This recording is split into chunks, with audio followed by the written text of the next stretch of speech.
Everyday people working 9 to 5, saving up that money, trying to survive, investing in the future, trying to be wise, through loving money hero. Yeah. Hi, I'm Nick Johnson, host of Everyday Money Heroes, and I've reached early retirement.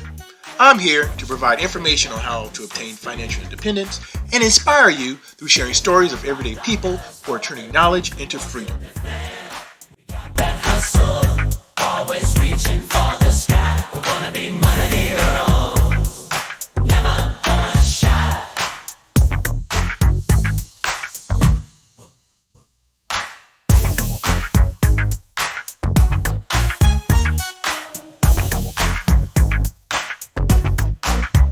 Hello and welcome to Everyday Money Heroes. We provide information and inspiration to people of all ages to take control of their financial journey. I'm your host, Nick Johnson, and today we have Timothy Smith. Before we get into our conversation with Timothy, a little bit about him. Timothy Smith is a financial coach and blogger focused on financial independence. Timothy's mission is to inspire people to design lives they never want to retire from. He promotes physical, emotional, and financial health through inspiration, education, and direct coaching. Tim's goal is to help others implement practical changes that strengthen them through life's challenges and guide them toward lasting freedom and fulfillment. All right, everyone, let's give Timothy some love. Hey, how you doing, Timothy? Now, first of all, do you prefer Timothy or Tim? Let's go ahead and level set on that. So Timothy is the name I went by from elementary school up until I want to say middle school. Then it was Timmy, Okay. and then it went to Tim when I was Uh, in college and high school. So Tim is all what right. I go by now, but I can go in a plethora. I just don't necessarily go by Timmy anymore. Only one Okay. person can call me that. That's probably Mama. Is that Mama? Is that Mom's? Mama doesn't call me, but Oh, okay. I got you. some special friends can use that name. I got you. It's almost like you can know what people know, like based on the names, like how far back they know you. Like, for instance, if people call me by my full first name, I'd be like, oh, I know you from high school. But like now, it's like if you call me Nick, that's like I graduated college, I started going by Nick. So I completely understand that. That's for sure. Now, Uh, I did some research. I Absolutely. know some research, and I know you also go by another name. That's man, right? Yes, that's right. That's right. That's my family name. Yeah, That's my man. name since I've been a kid. My name was Man before I knew my name was Tim Oh, or wow, for real? Timothy. So, yeah, no one Yeah. knows me by Tim. Even my whole neighborhood, like I grew up in Brooklyn, no Mhm. one knows me by Tim. It's all Man. It's Man. What's up, Man? So sometimes I'm in a restaurant and somebody say, Man, and I look and I'm like, oh, they not talking to me. Yeah, it's that reaction. Well, you know what? Whether it is Tim, Timothy, or man, we are happy to have you here today. So we're going to get into sharing your Yes, sir. story, what you're doing right now, kind of the origins of your story, and just kind of some of the things that go on. Because um, I am now a man of a particular age, Tim. I crossed over 50 recently, and I'm like, man, I'm like 50. I cannot believe it. Now, I know I got you by some years, That's beautiful. Tim, but at the same time, there are certain things that happen in our life and you're like, man, if I only knew then what I know now, And one of the things that we do Mm, as we start to discuss financial independence and just living below your means is that when we talk to young people, we say, mm. you got one thing, and the best thing, that's time.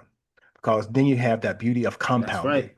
And so one of the things I Yes. really try to stress with young people, like, hey, I was like, you might not believe me now, but like in 15, 20 years, you'd be like, remember that old cat?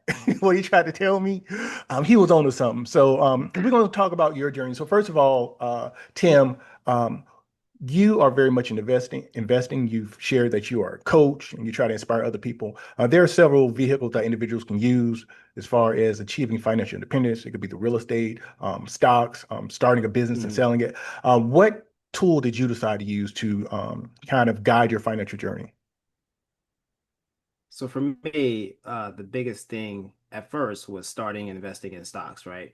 Okay. I wanted to invest in stocks, especially stocks when they were down. This is my infantry years, like I was a baby at this point, so I Okay. didn't know what I was doing. The Mm, first thing I did when I first got into investing was buying down the banks that were too big to fail, okay. and then trying to grow from there. But as I grew, right, I focused on investing in long-term index funds, and that's from one of my favorite financial writers who recently passed away, unfortunately, untimely. His name was Mhm. Jonathan Clements, and he Okay. was a big proponent of index fund investing before it was even popular. He's right up Mm, there with John Bogle on mm, investing in index fund track. So he used to have a journal article in the Wall Street Journal. He had a editorial where he would encourage people to write and invest about index funds. He always is pushing that. And I mm. started getting into that and my whole philosophy changed. So I'm big into investing in long-term broad-based index funds, usually buying the whole world and just Okay. setting it, forget it, and just Okay. concentrating on what the best thing you can do is building your skill at work, being better about that, improving your salary, and focus on being the best person in your field. And as you do that, you get paid more money, and everything that you get, you Mhm. invest Right, in right. excess of what your baseline standard of living is, you know. Mm. One thing I do like is I haven't gotten into real estate because I don't want people calling me at night about toilets. I, Yeah, I haven't delved into it. yeah, Tim, it's an interesting thing. I would say I started off in stocks, and then I Uh-huh. ran hard with stocks for a while, and then all of a sudden, my mind, which is weird, I think I didn't give the compounding an opportunity, so I kept putting it in, Mm. and I remember exactly when I became kind of, I don't say disenchanted, but kind of frustrated with the stock market was in 2018, and I had been in stock investing for a while. It was 2018, and I remember like that last like Mm. Q4 of 2018 was like a bad quarter. I remember like I lost like 60, Yeah. $70,000. I was like, I just lost an Escalade. I was like, man, I was like, I ain't doing this no more. And so I did not sell everything, but what I did was I moved everything over into my 401k, like a stable value kind of fund with like almost like a money market account where you don't Uh, really get nothing. So I didn't want to uh-huh. lose I anything. know. So I was like, I'm not doing this. So at that particular point, unfortunately, I had been listening to Uncle Grant, Grant Cardone, Okay. and Okay. he's a big like kind of commercial real estate guy. Now, Grant, I had been kind of thinking about real estate already, but one of the Uh-huh. things he kind of badmouthed stocks. And I was like, and so I didn't necessarily say that. I put it down. I was like, let me pick up and run this real estate thing a little bit. And so I did run with real estate for a while, and I kind of stopped focusing on. Um, the investing in the stock market. And my real estate did good. And I still have some of my doors, which is fine. Now, granted, sometimes you do have to deal Right. with, those phone calls and stuff like that. But one thing I did realize is that probably, I don't know. So that happened in 2018. I think what happened, I know what happened in 2020 during the pandemic, like the stock market Hmm. fell. And it just so happened that I didn't have anything in the market to fall at that particular point. So I'm like, okay, well, like getting a drop back down. I might as well take all the stuff I got just sitting over here and basically this money market account, push it all back into the market. So I did push it back into the market in Right. 2020.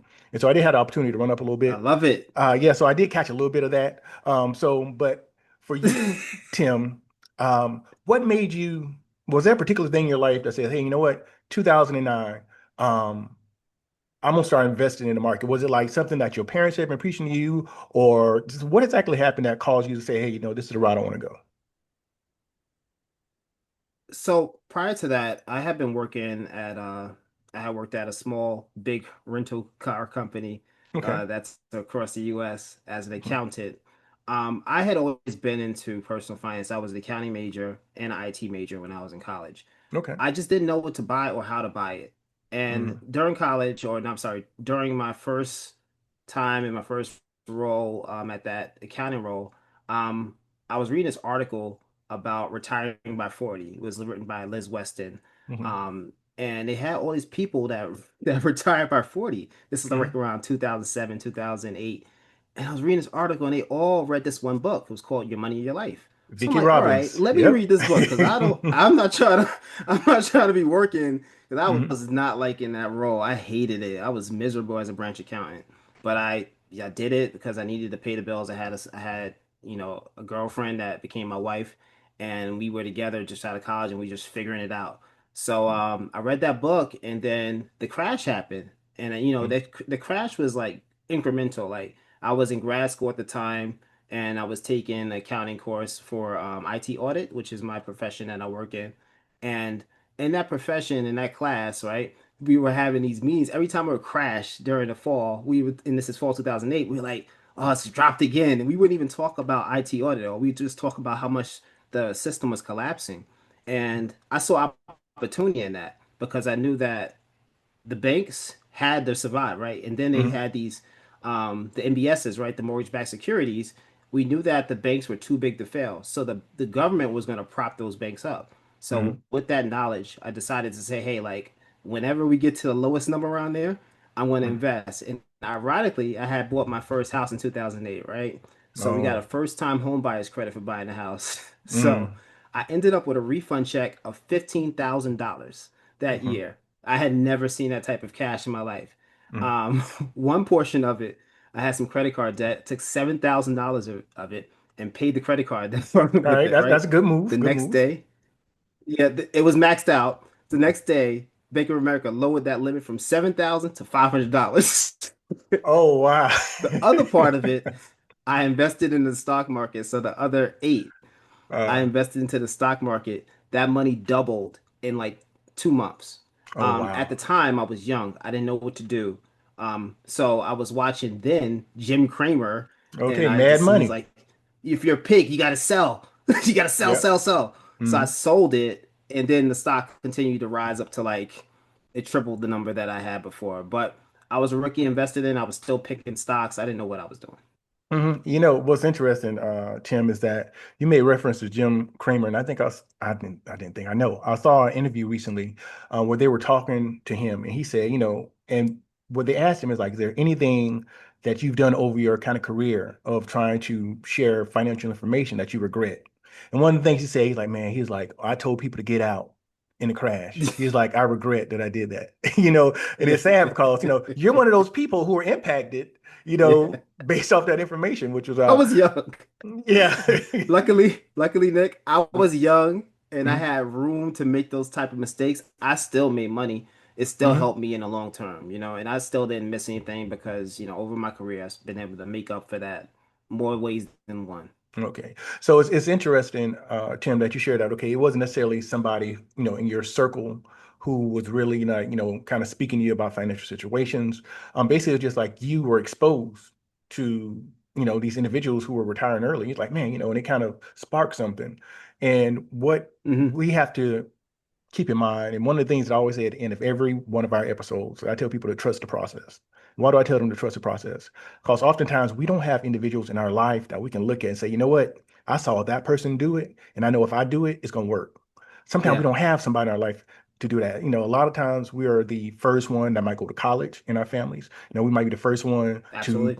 purchase a home. So a lot of times, all we have is like the stories that we've heard from other people, the books that we read, and kind of the Yeah, faith in what we're doing. And so it's extremely important that individuals like yourself, me, I almost feel an obligation that I have to share my story because there may be somebody who was in absolutely. my shoes. Because literally, when I was a kid, I was interested in personal finance, but nobody had it to give me. My parents gave me what they had. And all they had to really give me was like, hey, Hmm. you know, be a man of your word and work hard. And that's really all that they could give me. They couldn't sit down and explain to me about compound interest and, you know, understanding the importance of having a high credit score and like all this other stuff. They didn't have that to give me. Absolutely. And so it's extremely important that you know we share our journey. So you find out about this Absolutely. and you're like, okay, 2009 I want to start investing. So you keep at it, you keep at it. And so along the journey, you know, we have our ups and we have our downs as far as when it comes to stock market calls. We have to Yep. we understand that happen, but it's always up and to the right. You know, we just kind of zoom out. And so as it kind of starts to Uh, go and progress, you also made mention about kind of upskilling yourself to be able to generate more revenue, so we can have that larger gap in between our needs and our actual income. And so when we have that space, that's when we can actually go and pay off debt and invest in the market. So are there any particular things that you did, right. Tim, along the way to be able to upskill yourself to make yourself more marketable? So, I mentioned that I was in grad school when all that happened. So Hmm. while I was working at an accounting job, my then wife, was going through grad school and Hmm. she finished grad school first. And during that time period, I finished grad school after she finished up. So from 2008 up until around 2011-ish, I was in grad school finishing up. I worked some temp jobs as an accountant to keep the money flowing in, but for the most part, I was a dad to my children, helping them get raised up and really Mm, doing what I need to do to help them become, get into the school age and everything. But hmm. around graduated around 2011, I want to say December or so, and I Hmm. got my first role as an auditor. But Okay. that was in DC, and I live in Delaware. Okay. So I was looking at the housing prices, and of course, during that time period, everyone was underwater, Hmm. especially in my neighborhood, because I bought my house at the early part of 2008, not the end of 2008. So Okay. I Is bought that it in peak? April 2008, which is sort of but Mm, luckily I bought in a neighborhood that wasn't so high because I wanted to make sure I got a house I could afford to pay the mortgage, regardless of the situation with me mm, and my ex-spouse. So as far as doing that is I decided to not move to DC because I couldn't really afford to. So mm. I decided to commute one way Oh to my wow. first role as an IT auditor in DC. Mm. I did that for 2 years. Okay, so And how long is that commute from Delaware to DC? One way. all right, by car, 2.5 hours or so. By Okay. train, it's 2 hours and a Wow. half hours too. But Mm. what I did is there's a way to hack that a little bit. I'm always fire Hmm. conscious. All So right. I used to drive to a place called Perryville, Maryland, catch the MARC train, which is a Maryland like kind of like commuter train, and I would take that into Union Station, and then from there I would get onto the local whatever the DC train system is. I would get on the DC train system, and then I would be able to go to my client site to do the auditing I was doing. Mm. Luckily, my client would reimburse me for all the costs from going from my home to there. Oh, So all I had nice. to do was just get there Okay. and I kept my same mortgage expense. So my transportation cost was still low. Mm, okay. Just kind of you sharing that story, Tim. A lot of times, I tell my son that, I have three kids, and I really stress this with my boys. I admit, I am a pushover and a sucker for my daughter. I admit it. But for I my have three. boys, oh, you got three girls? Three daughters and a son. Yes. Oh wow. Okay, so you did get you got a son. So you understand how it goes. Yes. So so Absolutely. I tell my boys all the time, I'm like, listen, I was like, if it's easy, everybody would do it. I was like, and it don't matter Hmm. whatever you want to aspire to do, whether it's get yourself in shape as far as like physically, if you want to get your Yeah. finances right. I was like, if it was easy, everybody was doing it. So I was like, so anything worth having will not be easy. And just kind of the story that you share is like, okay, well, you know what? Like, I want to make more money. I've evaluated everything. This opportunity for me, I'm gonna have to commute one way 2 hours, and I'm gonna have to do it for a minute. But and the thing about it is you honestly would be justified in saying, you know what, I can't find a job. I'll just go here and I don't want to say have a pity party, but like, okay, you know what? I tried, and you can just kind of sit there. Mhm. But if it was easy, everybody would do it. And so you just say, sometimes we have to have that mental fortitude to be like, okay, you know what? This might be uncomfortable for a little while. But at some point, I'm just go ahead and see this through. So I definitely commend you on that. And just as being you got three girls there. Now, where does your son fall? Is he like oldest, youngest? Where does he fall in the pack? He, he's the youngest. He's the youngest. He was Oh, okay. born recently, not rather recently compared to the other ones. He's born in 2015. Okay, so he got like a whole lot of parents then. Because he Oh, got he's not that far apart. He's not that okay. far apart. He's not Uh, okay. he's so so he's his sister is born in 2013 in December. He was Mm-hmm. born in August of 2015. Okay, all right. So So he was born December 2013 and he was mm, born August 2015. So they're not far apart. okay, well, I know like so the inverse for my daughter is the youngest, okay? But literally she still tries to Oh. like mother like her older brother. And I'm like, babe, I was like, I can only imagine if the roles were reversed and she was actually older than him, oh, it would be game over. So I didn't know if they try to mother him or not. But what things, so you said 2015, your boy was born? He 2015, was right? born. He Okay. was born in 2015. But All right. I got No, no. So at this particular point, he's 19 years old. So there are kind of some life kind of lessons that he's old enough now to kind of like, start to absorb and understand, in regards to personal finance. And I'm not saying that you can't share this with the young ladies as well, but just as far as with your son, are there certain things right now that you're trying to like implement, not just him, but all of them? And the reason why I say this, I feel as though that there should be an expectation by us men to be able to provide a particular way. And so that's why I kind of went to him. But it's important for our ladies to have this knowledge as well. I'm not saying that. But Mm. what are the kind of financial lessons that you're trying to impart in them right now? So the first thing I did with my children, and I wanted them to have, so they all know that when they turn 8, because that's the age they can get one, they all get Mm. their own debit card. Okay. What they do is they get $10 if they spend money and Mm. $15 if they don't spend any. So the idea is that Oh, I'm okay. So giving you them reward five them for dollars in saving. interest for saving, right? Okay. Right. So I Mm. kind of reward them. Sometimes it backfires. One of my daughters, she just hoards all her money and doesn't spend anything. That's not the lesson I'm trying. She tries to spend all my money. That's my second daughter. She just Okay. my other daughter, my other kids, like my first daughter, she's like helps. She actually spends on her sisters and brothers sometimes to help them and get them to Okay. do some more stuff. So she's a My giver. son, yes, she is. She's a Okay. giver. Okay. My third daughter's the same way. My Mm. son spends everything on Roblox. That's what he's trying to buy right now, at Uh-huh. least. Oh, But okay.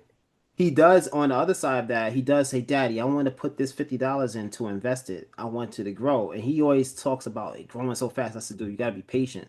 I teach Mm. them patience with money. So Mm. they're all practical with money. That's just so ironic, is that they'll like my son, I was telling him that we're gonna go on a big trip with one of my friends, and it was gonna be like about 7 kids involved in this trip and Okay. 2 parents.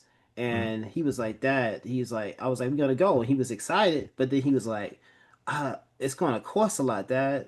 I don't know if we should go. You sure you want to pay that much? I said, I'm at a different place right now. We trying Right. to enjoy some of this. I read some of Die With Zero. I said, this moment we won't be able to get back. You're not going to be this age ever again. I'm not going to be this age ever again with this level of health. I'm going to Mm. get older. I'm not going to be physically able to do some of the things I could do now. I'm going to be physically fit, but just not able to do just everything I could do now. So I Right. said, there's no better time to do that but now. It's some of those coast-fire concepts I've started to understand.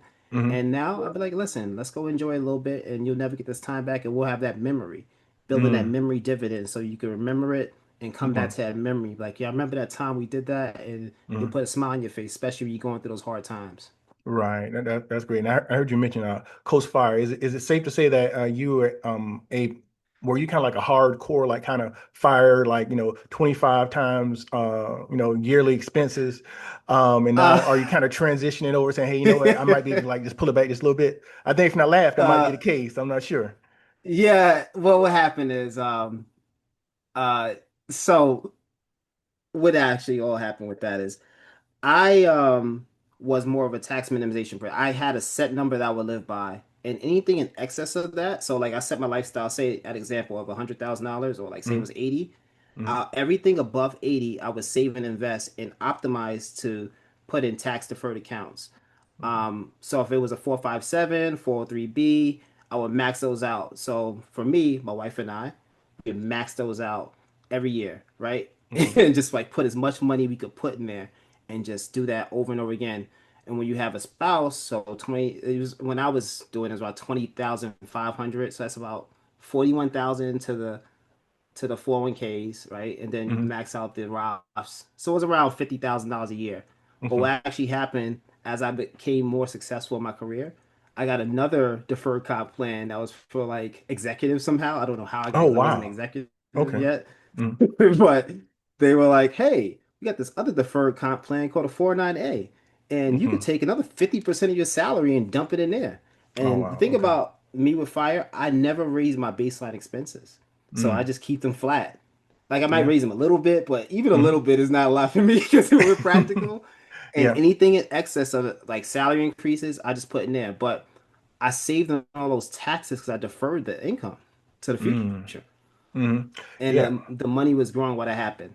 Yeah. So what happened is, for Coast Fire, I just realized that um, when I looked at the number, like without even putting any additional for compounding, Mm. that didn't really make sense to save it anymore. Like the difference between that, I wouldn't really care when I'm at that age. Mm. So I was like, you know what? Let's use it now. And Mm. some of those concepts came from Dollar Zero. That most of Mm. those concepts came from Dollar Zero because I didn't think like that prior to that. I was like, Mm. we're marching forward, like forward fire number. We got the Mm. whatever it is, a million, whatever, the 1.52. We're just marching forward to that Right. stiff, like straight to that. but I Mm. didn't realize time was passing when that was happening. Yeah, that's a good point, Tim. I did read Dial Zero as well, and one of the biggest things that jumped out of that in me was one of the things, the concept of I think he talked about memory dividends, I believe, and Yeah, that we got mentioned. Yeah. yeah, those are memory dividends, and also the other thing is that he said that a lot of times what happens is that as parents, especially when it comes to our kids, we acquire all of this wealth, these possessions, and Yeah. then when we die, we give it to our kids. Like, say for instance, your kid might be 20 years younger than you, 25 years younger. So at this particular point, you might die at 80, and you giving them money at 55, and they're like, okay, well, wouldn't it have been better for them, like, give them like a large lump sum of money maybe when they first came out of Oh college toward their God. first house and stuff like that? Because at 50, 55, Oh. you kind of who you are at this particular point, and like the financial struggles that you could have avoided a lot of those financial struggles. So it made Whew. me think about, okay, I was like, well, Whew. what am I going to do with it? So what I try to do now is that I do try to spend more money now, and I came to a realization. I was like, listen, I was like, no matter how much more money I make at this particular point, just like you said, Tim, pretty much I'm still living like it's 2011. I tell you, because my lifestyle just really don't inflate. It's like I tell people, it's like Right. when I was working, like any increase I got, I was still living off like 2011 money, and so it really didn't matter to Yeah. me. I was riding in the same old car. We had just built a house, so I was still living in the It same still house. works. Yeah, it still works. And so really, it didn't. I didn't have that lifestyle creep, and unfortunately, that's what happened to a lot of people. I never really understood. Yes. How sometimes people are like, okay, well, every 2 years they got to upgrade their phone. Like, why? I was like, I don't Why? get it. I was like, it's different. Like back in the day when like phones used to be like, $200-300. I was like, now you talking about, a Yeah. yard, $1,000 easy for a phone. I'm like, not trying to do that. So that Yeah. lifestyle creep is definitely We're something not. that get people caught up. So one of the things I do also want to talk with you about, Tim, is that I did hear you say then wife. So I'm assuming that, if you Yeah. started in 2009, um, to at some point along that journey, you got a divorce, assuming. And so at this particular point, Yeah. a lot of people they suffer um, you know, changes in their life. Sometimes, we have a plan and then, we live life and that's what happens, right? And so what happens, well, we have individuals who go through that type of transition and they really don't know what to do. And so I have to ask you, as far as someone Yeah. who was always very much financially minded, to enter into a divorce and go through a divorce, what I guess suggestions would you have for someone who might be going through that situation right now? Who's like, okay, well, what do I need to prepare for on the other side? Financially, even emotionally, if you want to speak to that, but definitely, what can I do to make sure that my financial house is still in order? So the biggest thing I can think about is just being on the same page with your spouse from the beginning, right? Like Mm, knowing who you're marrying at the outset. mm, One thing that I do want to say is that I knew who my wife was from the beginning. She's a great woman, and she's still a great woman. mm, But sometimes you're together for a long time, and sometimes you get to middle age and you don't know how to handle that piece of your life. mm, And you just have to prepare yourself for that. That when you're getting married, you don't know what can happen to that person over time and mm, what can happen to them in their health or what they're going through. And you can mm, try to be there as much as they possible want to be, but you got to mm, be able to adjust to that. It could be a potential change that happens down the line. mm, So for me, it's discussing those things early, right at the beginning. Sometimes agreeing on the terms of your marriage before that actually mm. occurs, Right. and then trying to get that on paper if you can, great. If you can't, but just trying to help each other remember why you did this together in the first place is the most important part. Another Mm, piece that I would, surely advise that if anything occurs in your union, right, try to get a post nuptial agreement, right? If something okay. happens, you have to restart, and Hmm. you like, listen, we do this again, like, hey, get a post nuptial agreement about Okay. anything that occurs after that point. So, Mm, so I think that marriage is a great thing. I think it's the tool that allowed us to build the wealth. I think marriage in our community is underrated, and I think mhm, that it's the tool that helps us become wealthy. And without that, like it's very difficult to live in this world. It's not designed for you to do this alone. So, mhm, for me, you know, don't run away from it. If you get a divorce, it happens sometimes, but mhm, try to protect yourself from that when you're going into the marriage, so that when you potential if it does happen, because I never intended it to happen, you Mm-hmm. can be ready for it. You guys can negotiate, and it could be okay. And try to stay out the courts if you can, because it's Mm-hmm. not easy. Like you end up paying all this money to do that. Fortunately, we were able to sell that together, Mm-hmm. and that didn't have to occur. Okay, that's great to hear that you all were able to amicably kind of Yes, handle that situation. And I know that you made reference to a post nuptial versus a prenup, and I recall me and my wife was getting ready to get married. It's gonna be 29. Well, we'll be together for 29 years that's next month. beautiful. Yeah, so it's been a minute, and I Listen, my mom asked me, she said, "Hey, are you gonna get a prenuptial?" I was like, "Mom," I was like, "All I got is a trumpet from high school and an '82 Datsun." I was like, "I don't know I don't know what this prenup. I don't know what I'm protecting." And so I got to ask, sometimes yeah, when people get married young, they don't really have anything to, I would say, really have a prenuptial for. But as you get older, and I heard you talking about a postnup. So is that something that yeah. you just learned through experience or just something that you actually implemented, or how did that work? I didn't implement it. Okay. Looking in retrospect, I Okay. could have implemented that, and that's something maybe I should have considered. Okay. It's just something to protect you. If someone wants to leave and they say they want to come back, and you be like, okay, cool. Hmm. You got to Hmm. have another agreement associated with that. I feel like if that happens, you should be like, listen, these are the new terms, right? That you're Hmm. negotiating, because marriage is a contract. People don't realize it. People think that, okay, if I don't do a prenup, there's no contract. There's still a Hmm. contract. It's either the Yeah. government's going to dictate that contract to you, or you Hmm. guys going to agree on how that works between you and your spouse. And I Hmm. think that you should make those grounds up front, like, hey, this is what it is. This is how we want to do it in case something happens. Now, we're not saying that anything isn't going to happen or is going to happen, but we want to just lay those terms out up front. And as you're doing it older in your life, like once you get assets, yeah, that Hmm. conversation becomes a lot more important. Yeah. Like you, I got married really early. I met my spouse in college. My last year, wasn't expecting to meet her. Met Hmm. this wonderful woman, and we got married. We Hmm. built assets together. It wasn't an all me thing. It's not an all her thing, but we did it as a team. And for me, she deserves everything. Mm, yeah, well, I definitely I commend you on that because far too often, that they say it's a thin line, and unfortunately some people tend to blur that line and they cannot speak, yeah, they cannot speak highly of their ex-spouse. So I do commend you on Yeah, that. And yeah. so with that being said, Tim, currently right now, so what exactly, what does things like for Tim right now? So at the outset, I was Mm, taking my first sabbatical, right? I took my first sabbatical in December 2023. okay. Um, Leaning into some of the Choose Fi talks that Jillian Johnsrud gave Hmm. several, but she probably talked about this around 2017, 18, somewhere in the early fire stages. She Hmm. talked about that on the Choose Fi podcast. And I used her script to actually, take some time away from my job, and Okay. use her script to return to my job. Okay. But many retirements, like larger retirements, big things happen. So the divorce unexpectedly happened during my first mini retirement. Hmm. So I catapulted, but I was during that time period, I was intending to push my finance business out, start Hmm. coaching more and doing a fitness coaching, but I had to repivot and actually go back to work. And I went back to work around August Hmm. of 2024. Okay. I went back in a different role. It was cool, but things just weren't the way it needed to be at home. Hmm. So around December, I was like, listen, I don't know if I could do this right now. So in February of 2025, I took another mini retirement. Hmm. And that mini retirement was more of a mini retirement than the first one was. Uh, I was able to spend a lot of time reading, spend some time with some special friends in the f.i.r.e community, okay.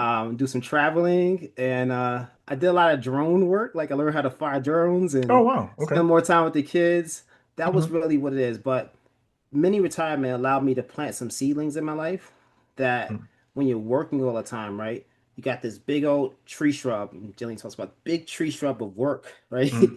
And Hmm. you want to plant some seedlings so that when you actually do take work out of your life, you have some other things started. So the mini retirement was about building up those seedlings, which is the financial coaching and the fitness coaching Hmm. and drone photography. Those are my little hobbies now. I Okay. help people out on getting their money right, getting fit, especially people in the middle age, right? Going through this Mm-hmm. process of change, right? They don't know what to do with their bodies. Mm-hmm. And like the metabolism might be slowing down. So there's an argument about whether it actually does or not. Mm-hmm. But it's just learning how to adapt to this period of being the youth of old age, right? Mm-hmm. In the old age of youth, right? Right. So that's Yeah. as they say 40 years, right? The youth of old age and the old age of youth. So Yeah. It is something else. I tell people all the time, time goes by quicker than you think, and Mhm. we have to do what we can in that time. And so I have one more question I want to ask you, Tim. How has financial literacy and financial independence impacted your life personally? Oh my gosh, like I wouldn't be able to take that time Mm, when I was going through just like dealing with losing my spouse for so long. Like I wouldn't be able to take time to really rest, mm, focus on my body, spend time with my kids, exercise, surround myself with friends, family, mm, this community to mm, just become yourself again. mm, Doing that with the backdrop of work on your mind, like where you can't, I do knowledge work, right? So you mm. can't, like, you got all this stuff in your brain and you're trying to focus on TPS reports and Not TPS reports. TPS reports. Homage to Office Space for nobody who knows that. Yeah, so you're focusing on that, Mm, and it's just hard to concentrate when life is going on. So mm, the having that independence fund, being mm, financially literate, allowed me to just take time away. And if mm, I didn't build that fund up, I probably would have been very challenging to make it through that period without getting mm, fired from my job, right? mm, And losing some of the goodwill that I had gotten from doing the job so well. So I think that financial independence, right, it just gives you options. And without those options, it's hard to get through this life. yeah, it's Because, funny. everybody's in Yeah, the literally, it was funny, Tim. I was writing down gives you options because literally, the notes I had is that the importance of being a good worker. Because if you're Mhm. not a good worker at your craft, you're not gonna have any leverage to be like, all right, I want to leave and come back. Because it's like, well, why don't you just Right. leave and don't come back? If That's do us a exactly what favor. happened. And then leaving the right way too, right? Like Yeah, some people they'll leave and just quit. And yeah. I learned that early in my career. I had gotten a job as a state police officer in New York State. I was Hmm. going to be a state trooper. I didn't want to Okay. be a trooper. Uh-huh. I didn't want to be one. I wanted to be a computer forensic investigator, but you had to be a trooper first. Nah, I But got you. anyway, the what the story really is about. I left that role and I only gave him 1 week notice. Hmm. And when I came back, because I didn't like the academy, I came back in a week and I Hmm. hit him up. I was like, "Can I come back?" They was like, "Nah, we Oh. good." So that's how I ended up being a branch accountant for a while. uh, But it taught me a lesson about how to leave places. And hmm. since then, I've never ever given short notice on leaving a role. I Hmm. always provide at least 2 weeks or more, most time more, at least 3 weeks, especially if I'm highly relied upon for key things. I say, hey, Right. listen, 3 weeks, that sounds good, and give them the time. Hmm. And I've always been rewarded with that in my career. And during Hmm. those 3 weeks, I'm not on garden leave, as they say in the British terms. I Hmm. am really working and do what I need to do for that company, and Hmm. it has rewarded me immensely throughout my life. No, I think that's great. And I guess just to piggyback on one more thing you said, that financial independence and that literacy that helped you to achieve financial independence gave you options. And Yes, that is options. huge. And I remember as a child, I don't know, it just seemed like sometimes I would like be in the living room and I could be sitting on the sofa and the TV would just fall and break. I'm like, I ain't even do nothing. And then, my mama would come yelling, and be like, what's going on in there? I'm like, Mom, I'll just sit down and it fell. And I remember why that frustration that I had as a kid, like when stuff would happen and it was kind of centered around money, is because Hmm. I did not have options. Right. So, I could be like something can happen now. I'm like, all right, well, I'll be upset about it. I got money, I can buy another one. Yeah. But as a kid, I didn't have that option because, I was not financially independent. I was still a child. So I didn't have those choices I could make. And so Hmm. when we have those though that financial literacy and that leads to financial independence, it gives us options. And that's the biggest thing I want people to understand. You know, you have choices, but by Yes. not choosing to do that, you're also making a choice as well. You know, Yes. you're choosing to take the most common path, because we know just based on statistics and the situations that most individuals are in, most people are check to check. You know, most That's people right. can't deal with an emergency that's over $400. So it's a lot of Yeah. things that's going on out there. So I've never felt like I went without on my journey. I still feel like I had a very fulfilled life, because a lot of things that I value was like, okay, I want to have these meaningful relationships with people. I want to have these Yes. experiences. I never really cared a whole lot about things. And so, on your journey, do you feel as though you ever missed out on anything by just saying, "Hey, you know what? I'm not going to expand my lifestyle." You know what? I don't think so because I focused on things that most people try to get the biggest house Hmm. or they try to get the biggest cars, right? For me, I just kept it simple with the cars in the house. I Hmm. never upgraded from a house. I bought a house that I was happy with, Hmm. that had access to the job. I could walk there, Oh, okay. after taking the train for 2 years. Oh, I got a job that I could walk to. right. Mhm. So I never gave up on that. I never commute after it. Like I don't get in the car ever again after that. Oh, But wow. rather than like focusing on what I didn't have, I looked at what I did have, and I appreciate Hmm. that. Sort of practicing that stoicism, that Hmm. negative visualization, right? Like, Hmm. what if I didn't have the life that I had or things that I have? So I really enjoyed having the ability to spend time with my kids. Hmm. I didn't miss much, right? I got to spend those moments. I'll take that over stuff any day. And Right. my kids, when they're small, they don't think about stuff. They don't even look at the toys. They just want to spend time with dad and mom. Mm. So that was the most important thing for me, and I enjoyed that thoroughly, and still enjoy it, right? Hmm. Because these times are the things that really mean something, rather than all the material items that you collect over time that end up in the basement or in a dumpster.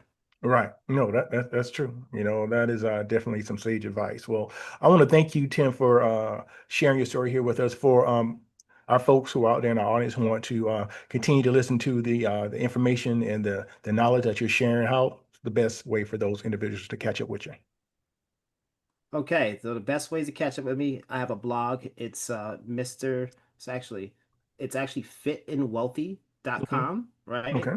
Or you can go www.mytintedlife. That's actually my old username for Instagram, but I Okay. switched my username to now it's Mr. Timothy David, Mr. Dot Timothy David. So Okay. you should be able to find it relatively easy. Hmm. Um, I have to make some new posts. I haven't posted in a while, but most of my content is on Instagram at Mr. Timothy David. All right, and I will make sure to link to that information down in the description of this episode. So I want to thank you once again, Timothy, for sharing your story. One of the things that I like to do here is provide not only information but inspiration as well. So definitely, your story is inspirational. So I like to thank you for sharing it with us. For those of you who are out there in the audience, if you have not subscribed to the channel, please subscribe. If you listen to us on any podcast platform, we ask that you would follow us there as well. In closing out, my name is Nick Johnson, your host. And as always, I'm going to remind you to trust the process. Have a great day.